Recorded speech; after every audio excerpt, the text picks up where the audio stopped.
favor de cerrar la puerta. Ah, bueno, que ahora ya tengo. Ya. Malo es que no lo puedo usar. Es que esas cosas no son de mi. Ahí está, gracias. Aquí Manuel nos está haciendo el favor de prestarnos el aparatito.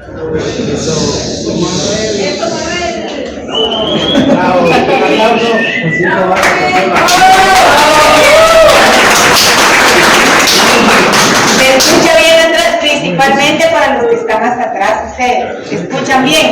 Por ustedes que también se está haciendo, porque los de aquí adelante creo que sí se escuchan bien, pero los jóvenes de atrás sí no.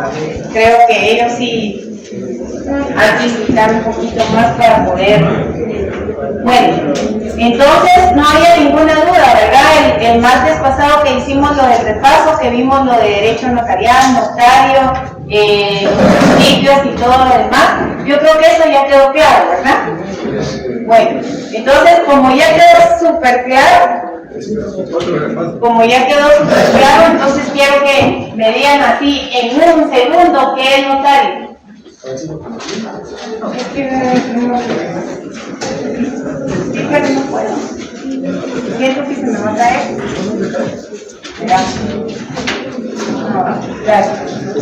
Pues sí, no se amontonen, solo uno que participe, o una chica. ¿Bien? ¿Alguien que quiera participar? No tengan pena de hablar de que a la hora del examen técnico profesional, ¿qué van a hacer entonces? Si el examen casi que es en un 90% oral. A ver, compañero, diga. ¿Qué es notario? Hoy sí. Un profesional del derecho habilitado para entender la veracidad de los negocios y actos celebrados a petición del pueblo. Muy bien. O sea, tienen que tener, miren, ustedes tienen que dominar una definición de notario y de derecho notarial y los principios, las funciones notariales, todo eso es importante. O sea, es cierto, conforme vayan ustedes recibiendo notariado 2, notariado 3, notariado 4, pues ustedes ya van a ir haciendo mucho más práctica. Pero aquí es importante que tengan la base, y la base es precisamente eso, ¿verdad? Porque si yo soy notario y no sé ni siquiera qué es un notario, o no sé ni siquiera en qué consiste el derecho notarial, pues sí estamos algo confundidos o fritos, ¿verdad? Con los platanitos. Entonces miren, pues, hoy vamos a, disculpen, pero no miro mis lentes, tengo que estar poniendo los lentes para ver. Los lentes se me caen esto cuando me pongo los lentes. Bueno, entonces,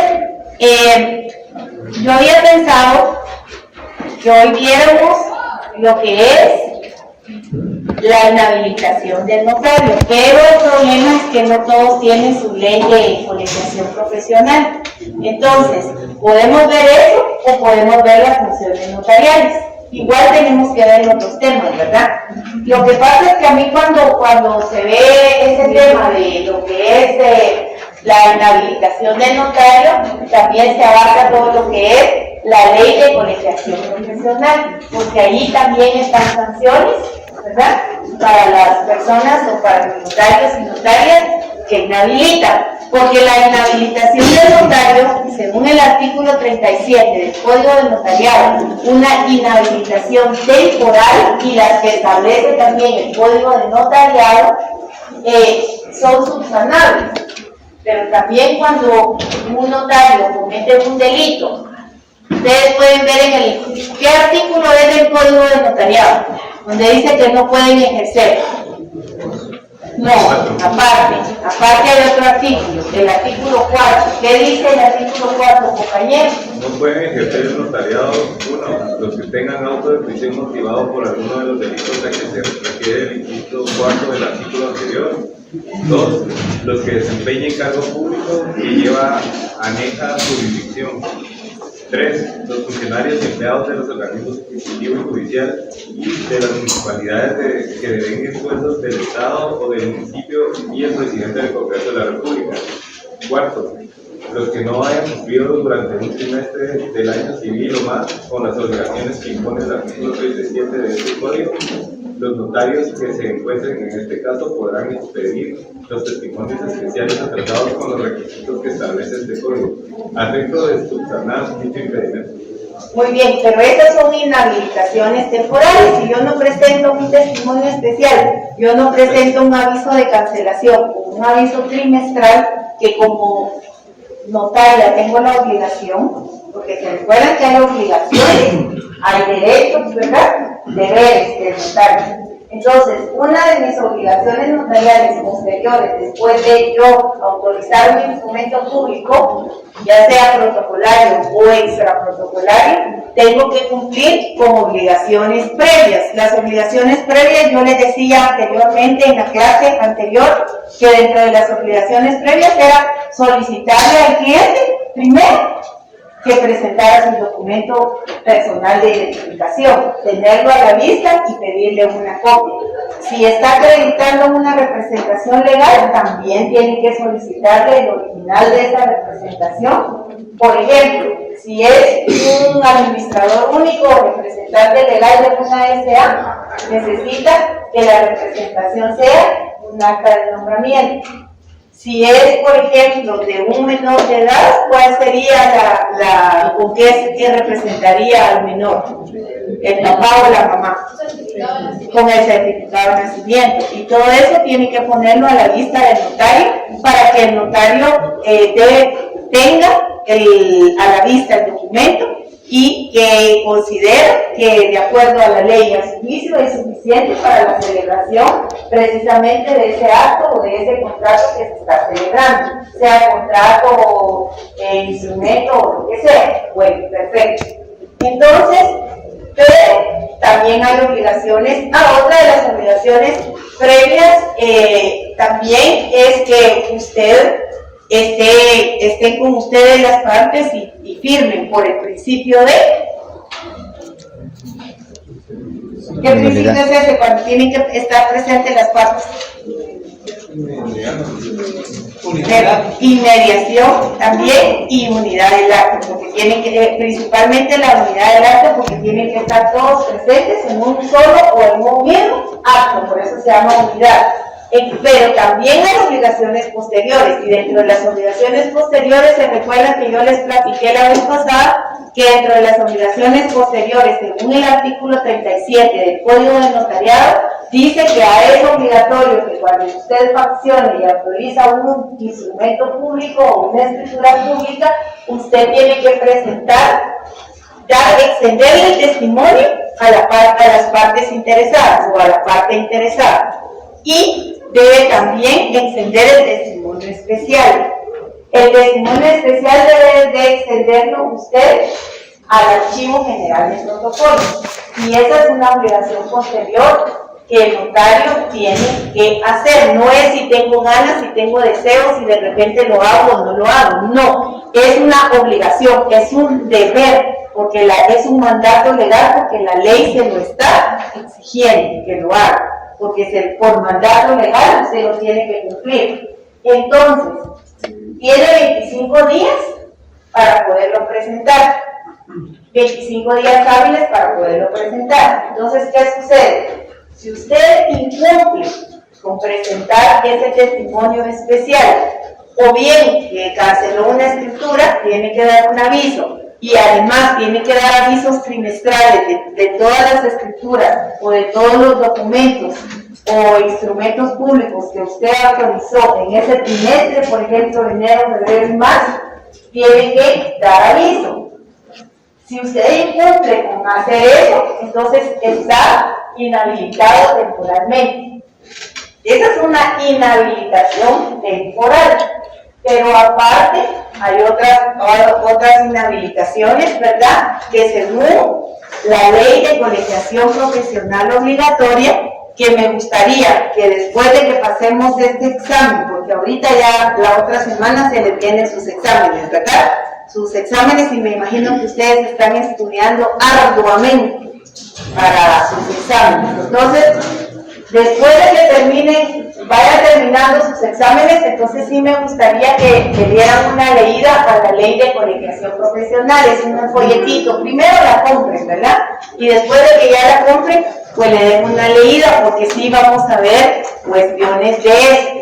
Por eso les estoy dando más que todo un preámbulo, ¿sí? Y también los recursos, ¿verdad?, que se puedan presentar ante esas, están en el código de notariado, y qué tipo de sanciones hay.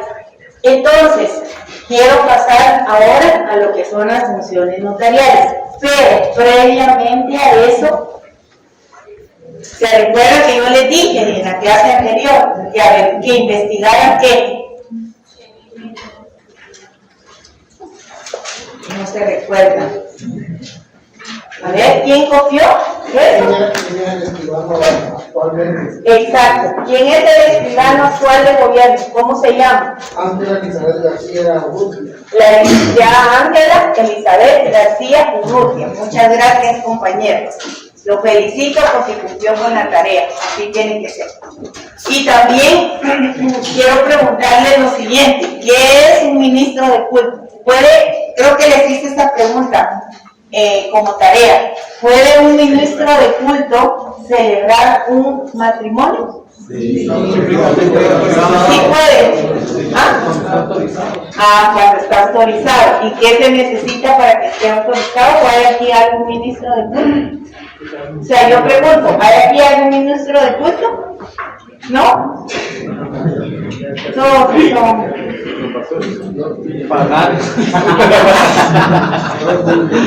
¿No hay aquí ningún ministro de culto? No. Entonces, con respecto a los ministros de culto, aquí el licenciado les va a hablar un poquito de lo que es los ministros de culto, la autorización y todo eso. Por favor, antes de yo poder seguir con la clase, porque no quiero que esto se quede en el aire, y ya quiero pasar a otro tema. Entonces, para poder pasar a otro tema, quiero que cerremos con eso. Y les digo algo, por favor, ahora que después de que vayan saliendo poco a poco de sus exámenes, quiero que estudien o que le den una leída a lo que es la ley de colegiación profesional, por favor. ¿Verdad? Igual que le den su leidita a lo que hemos visto del código de notariado. No les estoy diciendo lean todo el código, sino a lo que hemos visto de las incompatibilidades, de los requisitos habilitantes, de quienes no pueden ejercer el notariado, porque ahí está el artículo 4, el artículo 5 me parece, y el artículo 6, ¿verdad? Entonces que le den también un repaso. No van a entrar leyes en este examen, en este primer parcial, pero sí es importante que lo lean, por favor, para que ustedes lo sepan. Otra cosa, espero que ya hayan terminado antes del examen.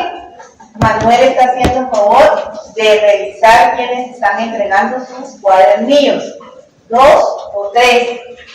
Y así vamos a ir para que al examen final en mayo, entonces ya estén culminados los 10 o 6 cuadernillos dependiendo del monto de páginas que tengan. No se preocupen, sí va a tener una valoración, pero va a tener una valoración global, exactamente. No es que ahorita, sino va a ser pero sí tienen que presentarlo. Y como se está chequeando cuántos van presentando, así van a hacer la ponderación que ustedes van a tener, ¿oye? Por favor. Pero principalmente, porque así también mejoran la letra ustedes. O sea, yo creo que ya eso es una ganancia, pues. O sea, ya con que mejoren esos jeroglíficos, ya no está así. A ver, compañero, diga, ¿usted quiere hablar?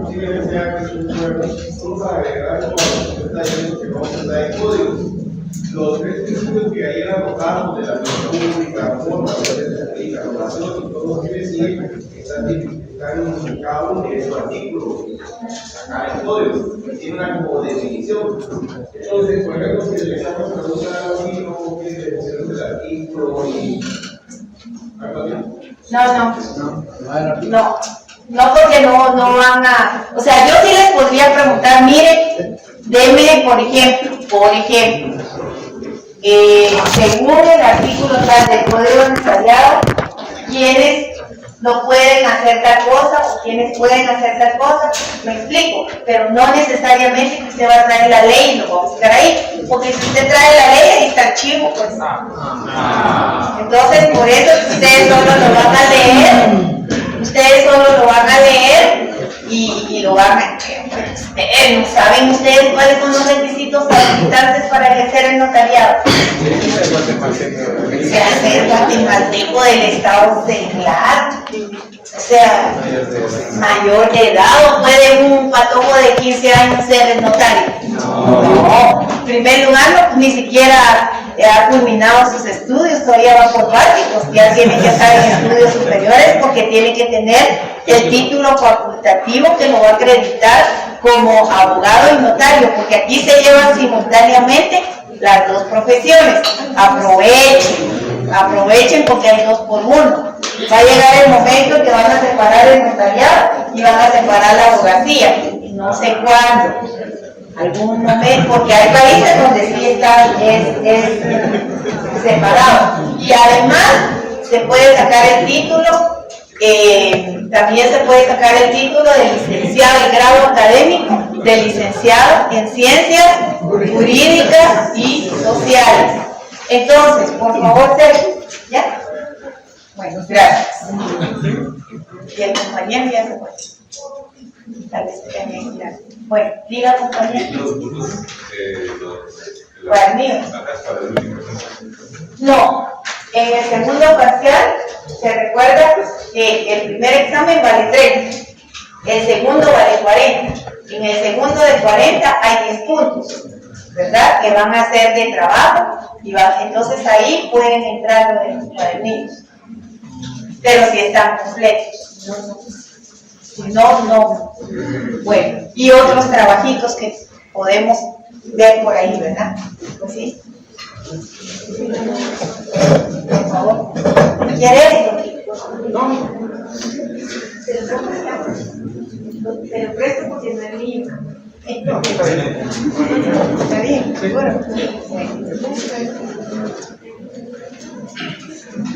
¿Cómo lo apago, Manuel? Para que no se... Esto es de batería, ¿va?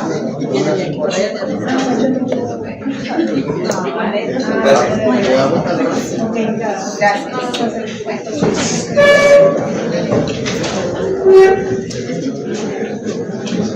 Ahí está el...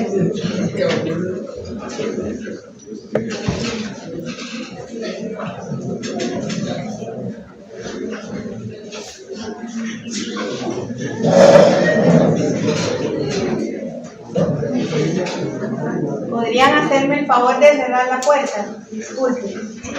Por favor, muchas gracias. ¡Ey, no se vayan a llevar la lista! ¿Se acuerdan de dejarla, por favor?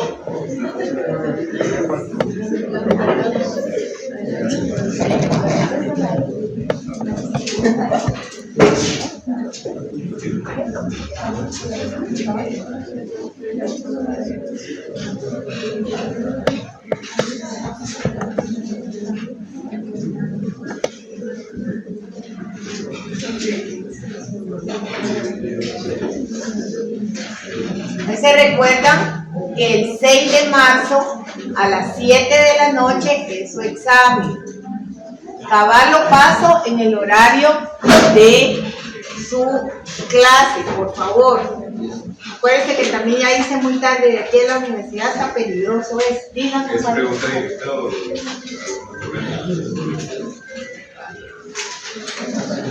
Estoy en clase. Yo creo que sí. Llamo después, estoy en clase. Gracias. Disculpe. Es que si le digo, le voy a decir todo lo del examen. No, hay pregunta directa y hay otras series, otras modalidades. Exacto. Pero también hay pregunta directa. Fecha, ¿no? Olvida. Vamos a ver.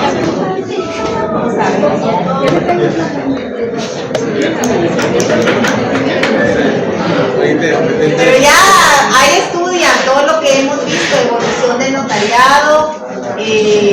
llama todo lo que es el derecho notarial, el notario, los requisitos, no, o sea, ¿quieren más? No. Además, el curso de notariado es bonito, ¿no les gusta? Sí. Es muy bonito. Bueno, todos los cursos son bonitos, pero este es el más bonito, ¿verdad? Sí. Exactamente.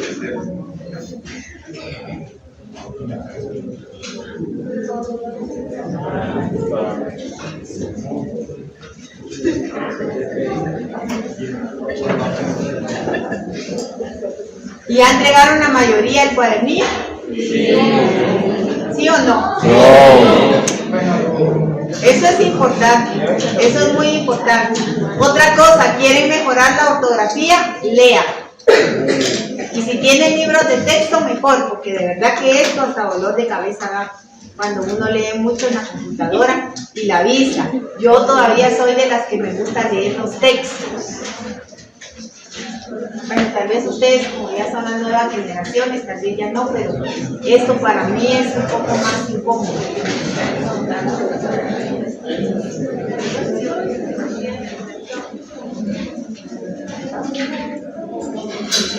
¿Ya?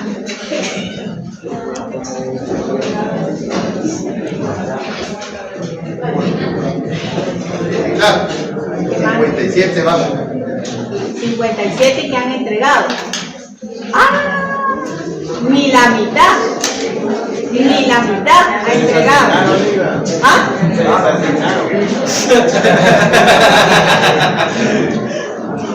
No, pero de veras que va muy pocos.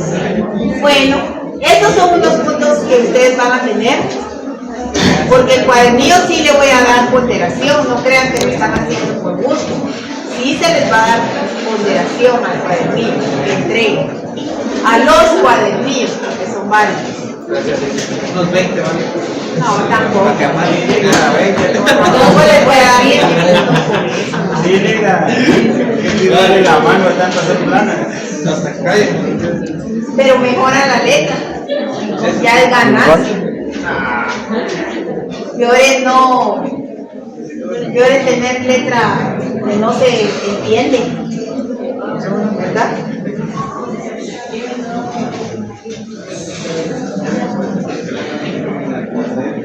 ¿Usted qué día va a venir de la otra semana, Manuel? Bueno, toda la semana de examen. ¿Toda la semana? Los días que hay examen, los días que no hay examen. ¿Qué día va bien usted? Lunes, miércoles y viernes. Lunes, miércoles y viernes viene Manuel, él les está haciendo el favor de chequearme quiénes están entregando el cuadernillo. Así que, ¿lo pueden buscar esos días? El otro viernes tenemos el examen. En el día del examen es un poco difícil, porque Manuel también va a estar ocupado. Entonces, yo preferiría que fuera antes. Y el examen solo va a ser en el horario de clase.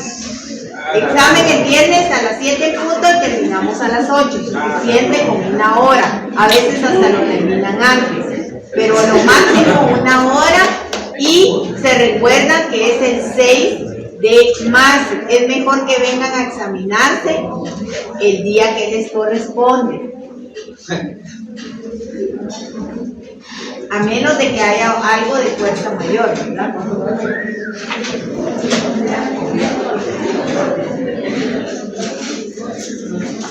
Bueno, es que lo que pasa es que es importante que tengan esto como referencia que les va a dar el licenciado.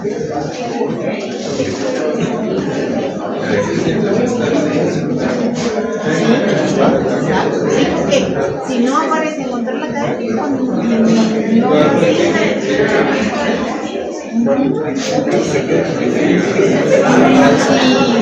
aparece en el control académico, no lo asignan ahí, de nada le sirve. ¿Se acuerda que a su compañera? ¿Se acuerda que a su compañera? ¿Y eso para qué?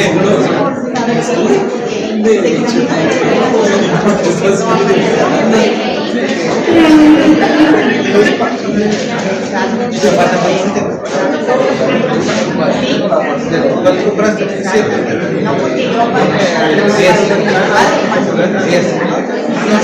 Aunque yo lo que Sí, pues. Ese es el que almacena. Ahorita el 0 y el 1 y después de eso son los que hacen 4 y 5 que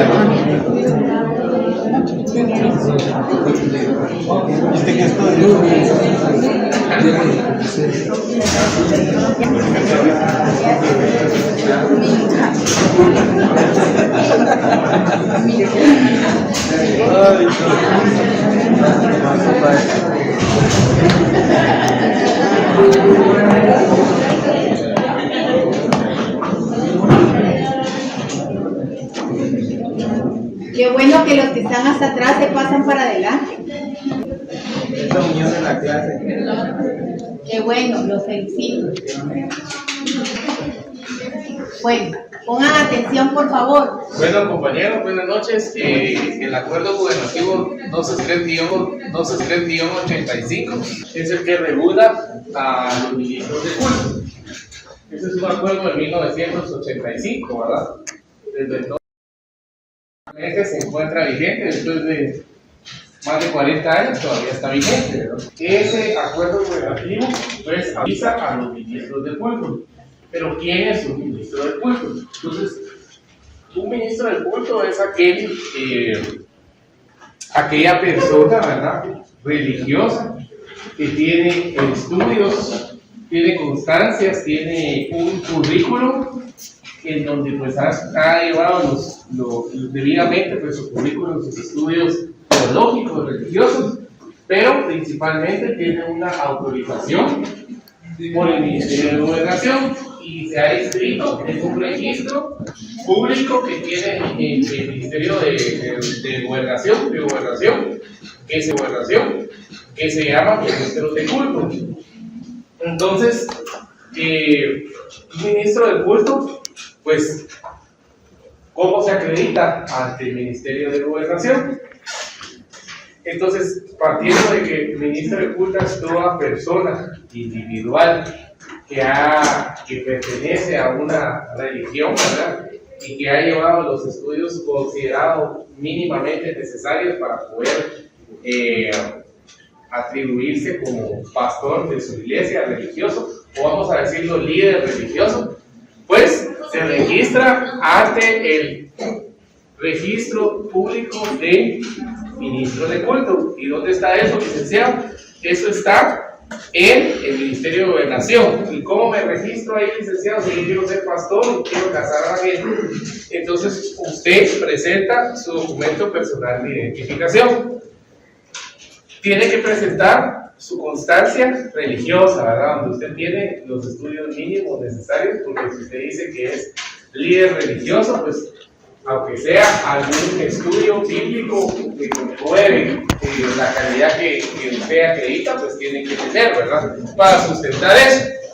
Tiene que tener un tiempo de servicio, no establece la ley un mínimo de tiempo, ya es un criterio que puede tener el Ministerio de Gobernación a la hora de inscribirse, pero se supone que usted, pues, también tiene algún conocimiento mínimo sobre el Código Civil y el matrimonio, la institución del matrimonio.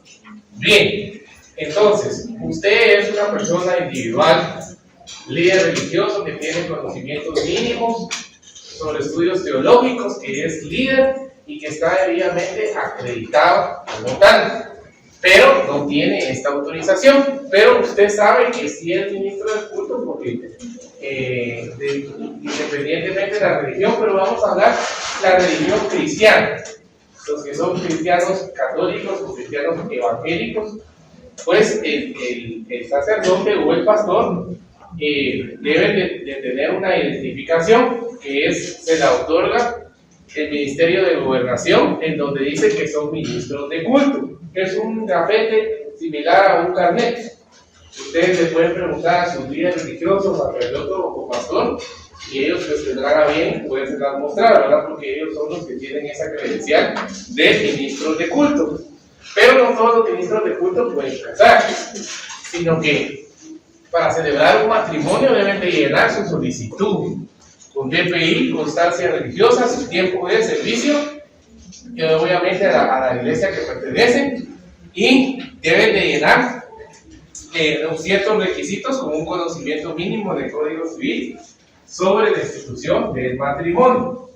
Y ahí mismo deben de pasar una evaluación, ¿verdad?, que tiene a bien practicar el Ministerio de Gobernación. Eso ya es criterio del Ministerio de Gobernación cómo la practica, pero es una evaluación para que tengan un conocimiento mínimo sobre el Código Civil y la institución del matrimonio.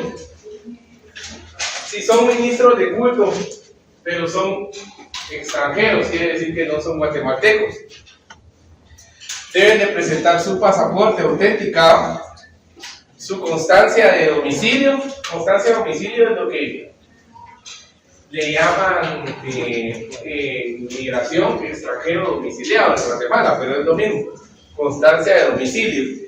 Y deben de presentar una renuncia a la protección diplomática. Es los requisitos que establece el acuerdo que deben de tener los extranjeros. Pasaporte autenticado, constancia de extranjero domiciliario y una renuncia a la protección diplomática, para que puedan ser considerados como ministros de culto y puedan autorizar matrimonios civiles. Matrimonios civiles. Bien, cuando ya llenaron su solicitud, ya presentaron sus constancias, su tiempo de servicio, ya pasaron una prueba de conocimientos mínimos, entonces ya el Ministerio de Gobernación les da un libro, ¿verdad?, para que puedan llevar a cabo matrimonios civiles, y ahí mismo ustedes puedan anotar los matrimonios que van llenando, puedan extender constancias a los contrayentes, ¿verdad?, que celebraron su matrimonio civil, y puedan emitir el aviso circunstanciado, que es el que requiere actualmente el Registro Nacional de las Personas, cuando dos personas, sean guatemaltecos o sean extranjeros guatemaltecos, se casan, ¿verdad? Obviamente siempre tienen que llenar las mismas formalidades que ustedes vieron en segundo año, me parece, cuando vieron la institución del matrimonio, en Civil 1, Civil 2. Ustedes saben que si es nacional, pues se piden la libertad de Estado, ¿verdad?, que es que estén en solteros ambos, ¿verdad?, contrayentes, para que puedan contraer matrimonio. Y si son extranjeros, pues hay que hacer una publicación y mandar a pedir la libertad de Estado debidamente apostillada, ¿verdad?, porque si es un documento público que venga de otro país, que sea parte de la misma convención de documentos públicos que son apostillados, ¿verdad?, ya no hay que hacer los pases de ley, pues eso es lo que se requiere actualmente para poder celebrar un matrimonio. Ustedes vieron en derecho civil el matrimonio, ¿sí? Vieron que no es lo mismo casarse un guatemalteco con otra guatemalteca, sino que cambia si es un extranjero con un nacional, ¿verdad? Entonces sí saben de lo que les estoy hablando, ¿verdad? Perfecto. Entonces, obviamente esos requisitos se deben observar del Código Civil, y llenando estos requisitos como extranjero, el ministro de culto pues puede celebrar un matrimonio. ¿Cuándo va a suspenderse dicha licencia o autorización? Podemos decirle, cuando el ministro de culto haya cesado en su jerarquía o ministerio.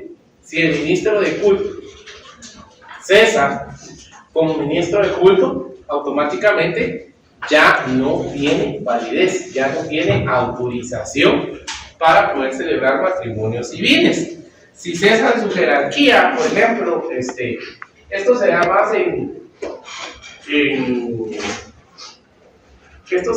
en cuestiones del ámbito de la religión cristiana católica, ¿verdad? Porque la religión cristiana evangélica, pues obviamente tiene sus propias formas, ¿verdad?, y sus propias normas, pero el líder religioso, ¿verdad?, los compañeros aquí que practican la religión evangélica, saben que el líder religioso, pues, es el pastor, y creo que hay un pastor principal, y puede haber un pastor asociado, y lo que ustedes conocen, ¿verdad?, en su religión, no hay problema, y obviamente hay un respeto por el pastor fundador, digamos, y el pastor asociado, pero todos ejercen un ministerio, que son pastores, ¿no? En realidad son pastores. Pero si pierden ese ministerio y dejan de ser pastores y ya no son líderes religiosos y ya no son ministros de culto, entonces según este acuerdo ya no pueden autorizar. Cesan y se suspende su autorización. Y en la Iglesia Católica, ahí sí pues, podemos hablar de una jerarquía, ¿verdad? Porque hay diáconos, hay presbíteros y hay obispos, ¿verdad? Entonces, sí hay una jerarquía un poco más establecida, diácono, presbítero y obispo. Entonces, ahí sí podemos decir que si un sacerdote pues, pierde su jerarquía, deja de serlo, ¿verdad? Por cualquier motivo, ya sea porque renuncie, que es muy raro, pero se puede dar, o porque se suspenda. Entonces, obviamente ya no puede tampoco celebrar matrimonios civiles. Es un poco más, ¿cómo se llama? Es un poco más difícil ver un matrimonio celebrado por un sacerdote. Por lo regular se da más en el interior del país y en aquellas comunidades donde el sacerdote pues es el líder religioso, está metido en una aldea, en un lugar muy recóndito, y entonces algunos pues sacan esta autorización para ser ministros de culto, y cuando celebran la boda religiosa, inmediatamente pues ellos también están autorizando la civil y de una vez están autorizando la religiosa, ¿verdad? Pero casi solo en esos casos se da, porque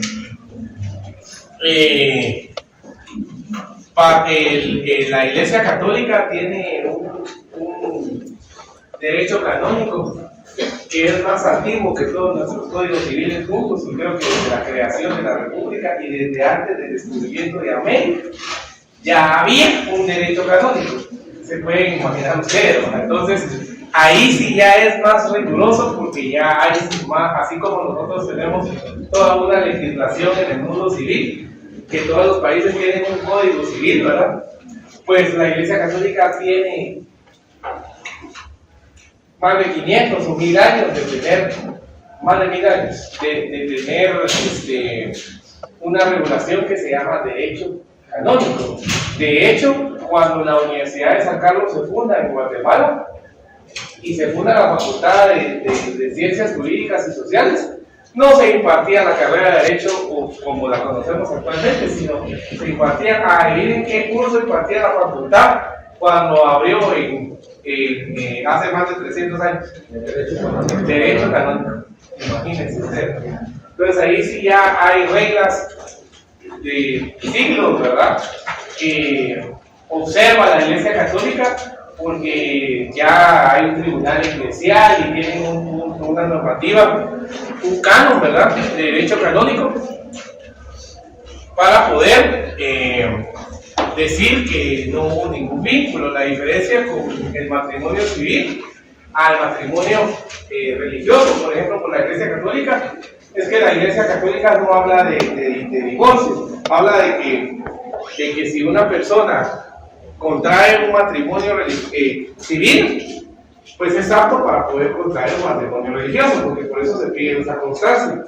Pero dice que si una persona no va a un juzgado como un juez de familia a pedir el divorcio, sino que una persona no quiere disolver su vínculo matrimonial, digamos así, por el ámbito religioso en la Iglesia Católica, se dice que tiene que tener ciertas causales que son muy similares a las que ustedes, yo creo que ya las vieron. ¿Se acuerdan a ustedes algunas causales del derecho civil que dice que un negocio jurídico no nace de la vía jurídica cuando hay vicios de consentimiento? ¿Se acuerdan de eso? Excelente, va. Más o menos por ahí va, en el lado de la Iglesia Católica, que dice que si hay vicios de consentimiento, el vínculo nunca existió. Entonces no hay nada que declarar, sino que nunca existió. Entonces se puede dar porque no nació a la vía jurídica, pues como se dice coloquialmente, ese matrimonio, porque lo ocasionaron porque fue bajo amenaza, porque la otra persona lo engañó, porque son un montón de reglas, ¿verdad? Porque no pudieron tener hijos, porque no, cualquier cosa que atente contra los fines del matrimonio, y especialmente sean de vicios de consentimiento. Entonces la Iglesia Católica dice nunca hubo un matrimonio, mientras que en el Código Civil sí dice que una vez se celebra un matrimonio civil, dan su consentimiento, hay testigos y se da el aviso circunstanciado a RENAP, que el notario tiene un plazo de 30 días. Muy bien, 30 días. Si no, multa de como 50 días. A ver, mucho, 25 días. Y ahí ya le subió la multa. 30 días o una multa de 25 quetzales, ¿verdad? Si no se da, ¿ah? No. Compañeros, bueno, todavía no lo han visto, ¿va? Todavía no lo han visto, pero allá lo van a ver. ¿Quién es el único órgano? Ya lo van a ver ustedes. ¿Se puede inhabilitar a un notario? ¿Lo puede hacer el RENAP, sí o no? No. Porque tienen que hacerlo él Muy bien. El archivo del protocolo es el único órgano que inhabilita. Entonces, solo le pueden imponer una multa. Eso sí, pero pueden inhabilitar por no dar un aviso en tiempo. No. Porque el único órgano que inhabilita es la Corte Suprema a través de ahí está, ¿también? Entonces, haciendo un resumen, ¿verdad?, de diferencias, pues obviamente existe un derecho canónico y en la Iglesia Católica pues hay una jerarquía. Es diferente casarse por la Iglesia Católica porque a la hora de disolver el vínculo no le llaman divorcio, sino le llaman ver si hubo algún vicio de consentimiento para ver si nació o no ese matrimonio religioso. Y es otro trámite que ya lleva siglos, porque el derecho católico es todavía más antiguo de la época del derecho romano, ¿verdad? Sí. Pero una consulta, yo entiendo entonces de que un ministro de culto sí puede celebrar un matrimonio, igual que una autoridad de la Iglesia Católica, un padre, por ejemplo. Ellos pueden celebrarlo, pero para disociarlo tienen que ser diputado, digamos, notario. Muy bien. Está bien, está bien la pregunta para aclararlo, para que no haya confusión. ¿Un ministro de culto puede celebrar un matrimonio civil, sí o no? Sí. No. ¿Solo sí? Solo sí. Está autorizado. ¿Y cómo se autoriza? Se debe hacer una solicitud, registrar, capacitarse y quedar habilitado. El ministro de culto. ¿Quién es un ministro de culto? Cualquier persona individual que tiene un conocimiento de religión, de cuestiones teológicas, ¿verdad? Y tiene su debido credencial. Que lo emite, ¿qué? Esta credencial se debe de renovar. Sí. Muy bien, esta credencial se debe de renovar. ¿Cuál es su nombre? Arnulfo pregunta si la credencial se debe de renovar. Sí, Arnulfo. No pierdes la calidad si no la renuevas, porque sigues siendo ministro de culto. Pero tienes que acudir, si eres ministro de culto, al Ministerio de Gobernación para que te renueven. Por ejemplo, para que lo entiendan bien fácil, cuando un abogado no está colegiado activo, pero quiere decir que es abogado o no. Sí. Porque tiene el título y facultativo. Pero en ese momento no puede, porque no tiene la calidad de colegiado, porque en ese momento no puede ejercer como ministro de culto, porque no tiene la calidad, porque obviamente Arnulfo hay que pagar un credencial y ese lo emite el Ministerio de Gobernación, pero eso no quiere decir que deje de ser ministro de culto. Pero no todos los ministros de culto pueden celebrar, cuidado con eso, porque con esto he visto gente que la agarran en el examen, la vuelven a agarrar en notariado 4 y la vuelven a agarrar en el privado. con esto, porque un ministro de culto puede celebrar matrimonio civil.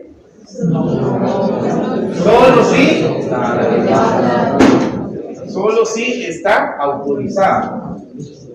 ¿Por qué? ¿Por quién debe estar autorizado? ¿Cuál es el fundamento de eso? Ajá, muy bien. Y obviamente, cuando el ministro del culto ya hizo su solicitud, ya se registró, ya se capacitó, ya puede celebrar matrimonios civiles. Aquí viene otra pregunta. Mira, ¿un ministro del culto puede celebrar matrimonios religiosos si no está autorizado? Un ministro del culto puede autorizar matrimonios religiosos si no está autorizado. Sí. ¿Por qué? ¿Por qué?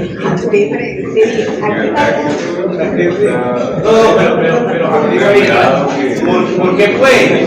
Porque en el momento que decimos que es ministro del culto, quiere decir que tiene una personalidad que se la reconoce el Estado a través de el Ministerio de Gobernación. Religioso sí, pero civil no, porque para eso necesita una autorización de conformidad con el acuerdo y hacer el trámite para autorizarse como ministro del culto, que puede autorizar matrimonios. ¿Sí?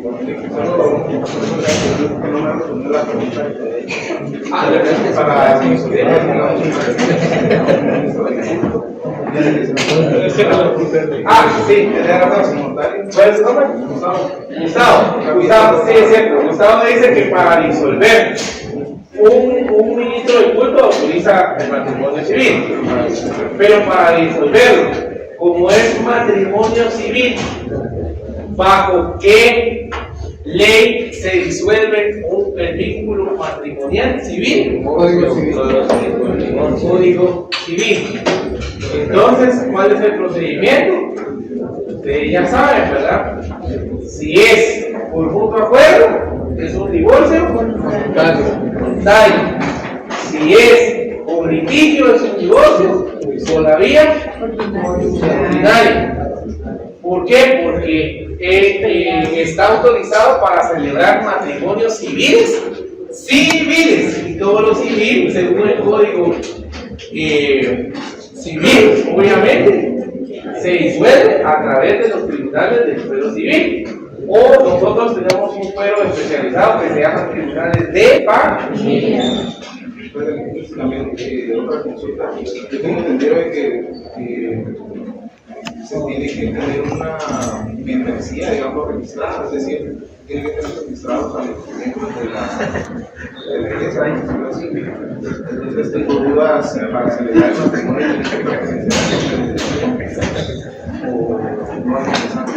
Vamos a ver. Se debe tener una membresía, pregunta aquí Gustavo, de los miembros de su congregación para poder estar autorizando. Vale. Sí. O solo para preguntar, pues solamente, digamos, el registro que le da el Ministerio de Gobernación Sí, va. Desde el momento que se hace la solicitud y que un ministro del culto va y dice, pues yo me gustaría pues tener la autorización para no solo casar por lo civil, sino yo quiero que mi casar, no solo casar por lo religioso, sino también por lo civil a mis feligreses, ¿verdad? Entonces yo hago una solicitud y en esta solicitud me van a pedir tiempo de servicio. Ahí me van a preguntar lo que Gustavo está diciendo. ¿Qué iglesia, pastor? ¿Cuánto tiempo dice usted que tiene de ser pastor? ¿A qué congregación pertenece? ¿Me puede dar una constancia religiosa? Más o menos cuántos miembros hay en su iglesia. Eso me lo van a preguntar desde un inicio cuando hagamos nuestra solicitud y registro. Posteriormente solo tenemos que, obviamente, está renovando nuestra credencial de ministro de culto, pero ya no otra vez. Es decir, que obviamente, digamos, antecedente a esto, se tiene que presentar, digamos, digamos, el registro de personería jurídica de la el registro de personería jurídica, yo tengo que presentar una solicitud, y en esa solicitud de mi DPI, mi constancia de servicio, obviamente yo le voy a decir al ministerio, miren, yo soy el representante legal de la iglesia tal, y o de conformidad con la inscripción tal, obviamente el registro de personas jurídicas, y yo ya soy ministro de culto. Mi iglesia es tal, mi congregación es tal, todo lo demás, ¿verdad? Y tengo tanto tiempo de servicio y comparezco ante usted para solicitar autorización para poder celebrar matrimonio civil, ¿verdad? No sé si está más claro, ¿sí? Entonces, ese sería, son los requisitos, ¿verdad? Con los extranjeros les dije que es pasaporte autenticado, constancia de extranjero y renuncia a protección diplomática, aunado a estos requisitos, ¿verdad? Obviamente una solicitud para poder autorizar matrimonios civiles, pero como soy extranjero, les tengo que presentar el registro público de ministros de culto estos requisitos para que me pueda habilitar si soy extranjero. Si no soy extranjero, únicamente Ya profe, que cuando el matrimonio es de esta manera, que es ministro de culto, me imagino que se llama. sí, cuando el matrimonio es de esa manera, dice el Código Civil, ¿se acuerdan cuando ustedes vieron el segundo año? Que el matrimonio civil debe de constar en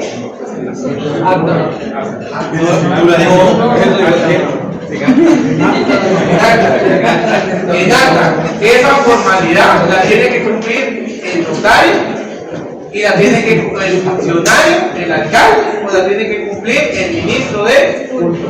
Y tanto notario como alcalde o ministro del culto tiene que tener una constancia de matrimonio civil. ¿Vale? Y ahí va el régimen. Sí, porque se debe observar las mismas reglas del matrimonio civil establecidas en el código igual. ¿Sí? Licenciada. ¿Por qué renuncia al extranjero a su protección diplomática? Porque obviamente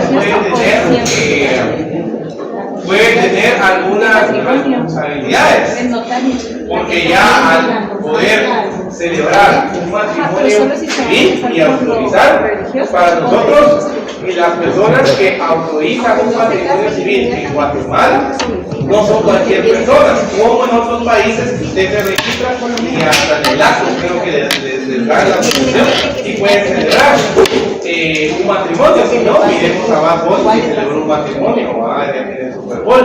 Es un matrimonio que dijo el ministro del culto en ese momento, porque es diferente, porque para autorizar un matrimonio, por ejemplo, en algunos estados de Estados Unidos, no necesita que usted sea un funcionario, no necesita que usted sea un notario, no únicamente necesita sacar un permiso en línea y usted puede en ese momento publicar un matrimonio. Pero aquí sí, y obviamente hay, ¿por qué? Porque el Código Penal establece sanciones contra el matrimonio, obviamente por decirlo así para que lo entiendan, contra el matrimonio fraudulento, cuando hay engaño, cuando una persona que no tiene la calidad de funcionario, de notario o de ministro del culto celebra un matrimonio, búsquenlo en el Código Penal, cometen un delito. Por eso es, porque hay responsabilidad. Dicen los alcaldes cómo tienen esta potestad también para porque se las da Funcionarios, son funcionarios. porque se las otorga la ley. De conformidad con la ley, compañeros, ¿quiénes pueden autorizar los matrimonios civiles en Guatemala? Alcalde municipal, concejal de las veces, notario hábil, también podrá autorizarlo el ministro de cualquier culto que tenga de facultad, otorgada por la autoridad administrativa que corresponde. Fundamento legal, artículo 92 del Código Civil. Porque el artículo 92 le reconoce como autoridad para poder celebrar, ¿no? Un matrimonio, entiendo, pero igual hay que mencionarlo. porque ellos no tienen que sacar el permiso. Porque obviamente porque es un funcionario, obviamente como el notario también lo es, y porque el ministro del culto sí tiene, usted me dice, pero ¿por qué el ministro del culto sí y el alcalde no? Porque es una prerrogativa que le reconoce al alcalde el poder autorizar los matrimonios civiles de su municipio. ¿Pero por qué? Por la temporalidad porque ahora tenemos un RENAP y ahora tenemos, y decimos, pero ¿qué hace el alcalde aquí? Pero antes de que existiera el RENAP, aquí viene la respuesta. ¿Dónde estaba el registro civil de las personas? Porque el registro civil de las personas estaba a cargo de la municipalidad, de cada municipio, no ni siquiera de cada carretera, de cada municipio, y había un registrador civil en cada municipalidad. Obviamente todo esto se descentralizó y pasó a RENAP, ¿verdad? Pero porque la temporalidad, antes todo pasaba o sea, ustedes se casaban y el aviso no se daba en el RENAP, sino se daba en el registro civil de la municipalidad donde habían contraído matrimonio. Y porque al alcalde le reconocen la personería jurídica, eso está en la Constitución. El alcalde tiene el Código Municipal, que es la máxima autoridad del municipio, y se le reconoce su personalidad jurídica. Pero igual tiene limitaciones, no puede casar en otros municipios. No, en su municipio, por supuesto, en su municipio, y como la representación la puede delegar, a veces nuestro alcalde, a veces puede ser el síndico, otro funcionario del consejo municipal, ¿verdad? También, ¿verdad? ¿Alguien más? Como esto creo que va a ser tema de examen posiblemente. Ahí va a decir la licenciada, pues no sé si tienen alguna duda. Yo no sé si se los vamos a Vamos a ver si lo dejamos para el primero o para el segundo. Lo voy a preguntar. A la gran. Depende cómo se sorte. Compañeros, ¿tienen alguna otra duda con esto? ¿Está claro el tema? Díganle, Miren, alguien les quiere hablar aquí, ¿qué es lo que quiere? Ya pasó. Sí, ya pasaste. Ya pasaste. ¿Ya pasó? Sí. Mire, de todas maneras necesita ¿qué? Tacuchi y corbata, ¿qué es lo que necesita? Ok, venga el próximo viernes que yo examine, voy a ver qué le puedo traer. Váyase mucho más. Gracias, muchachos. Sí, hermano. Sí, ¿De acuerdo, Manuel? Acuérdate. Silencio, por favor. ¿Qué mandan? ¿Cómo?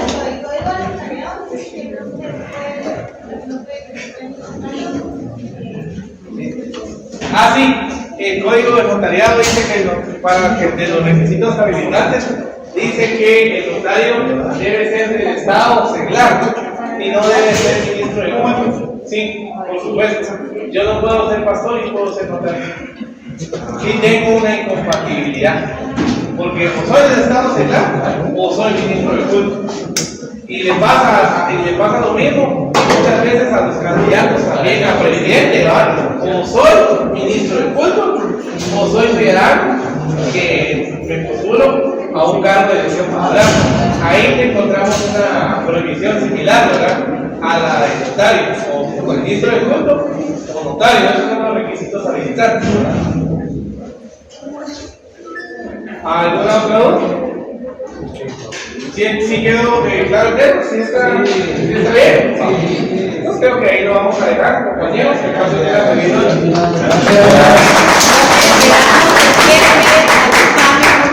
Gracias.